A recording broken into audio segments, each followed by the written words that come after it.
robotic technology that we were talking about is robots in hospice. Our group chose robotic in the medical industry. The jobs that go with this topic are medical research, robotic surgery, robotic prosthetics, and medical hospice. This new invention on technology has helped a lot of doctors and nurses.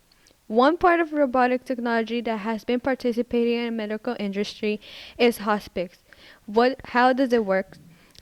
Doctors and nurses, instead of going to the patient room or the patient house, they send a robot that could help the same services.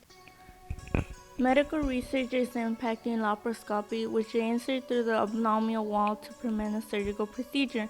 Everything that has to do with medical for people's health was first used in 1985. The purpose of the Puma 560 performing surgery on people is so they can recover faster. When the surgery is a success, the patient has time to rest and then go back to their regular activities. It can provide a better work environment for the patient by reducing strain and fatigue. Medical robots is causing a big shift with technology. The robot that's making a great impact is Puma 560 that is used to do surgery. Puma 560 is a robotic arm that was used in 1985 by Cole, with others that is doing the function neurosurgery biopsies. It's interesting to know that the Puma 560 was used in place a needle for brain biopsy. Robotic surgery systems cost more than $1 million to purchase and $100,000 a year to maintain. But on the other side, it's a lot of money, but they charge this because they still have to see the reduction in the amount of personnel needed, where the operating room during the surgery is going to take place. There are many benefits of technology because technology is everywhere. It's going to be surprising how they're using robots to help people and do surgery on them, because whenever you have a doctor do a surgery on you, sometimes there's human error.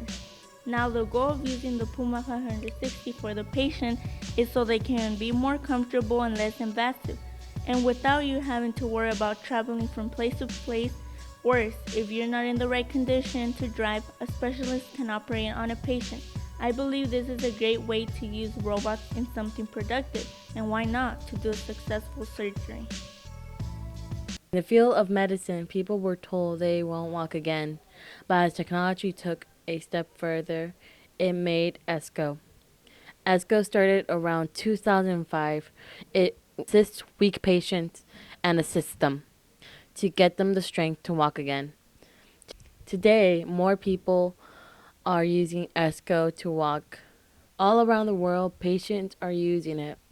ESCO is for people with various levels of paralysis or impairment due to neurological condition such as strokes, spinal cord injury, or disease, traumatic brain injuries. ESCO exoskeleton attached to the patient's body with a supervision of a physical therapist. The ESCO helps patients relearn proper steps, pattern, and weight shift using a functional-based platform. The ESCO has different modes. First mode is first step. Second mode is active step. Third mode is pro step. Fourth is a new mode called pro step. It's all over the world, mostly in North America, South America, Europe, and Africa. Nearly 1.3 million people are paralyzed, and now they're using. Now people will be able to walk again. People are pleased to walk away from the idea to never walk again. They have improved the medical industry. All around the world, people are taking a step closer to walk again without help. Prosthetic or robotic arms and limbs that help paralyzed people, veterans, and animals have a better life, making them happy.